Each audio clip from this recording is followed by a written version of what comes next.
Welcome to the Banker Lamp. Please enjoy the video. You start by powering and preparing the K36 so nothing interrupts the setup. First, plug the adapter or ensure the internal battery is at least 50% because firmware updates can fail on low power. Next, insert a formatted micro SD with your game files or firmware. Orientation matters to avoid damage. Then connect HDMI or composite cable to your display and set the TV input accordingly. Once done, you'll be ready to access the boot menu and move into software configuration. You now boot and configure the K36 to run games correctly. Hold Power plus Select to access the boot menu and release once the logo appears so you can choose Recovery or Normal Boot.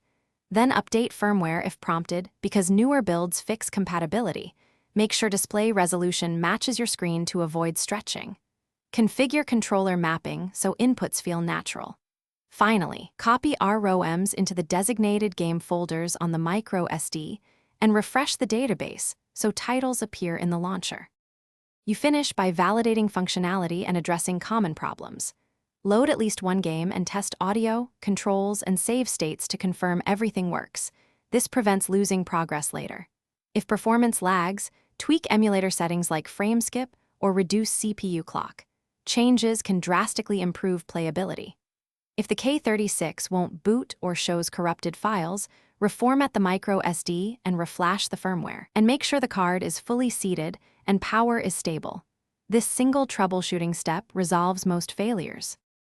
Thanks for watching. If this was helpful, leave a like and consider subscribing. See you next time.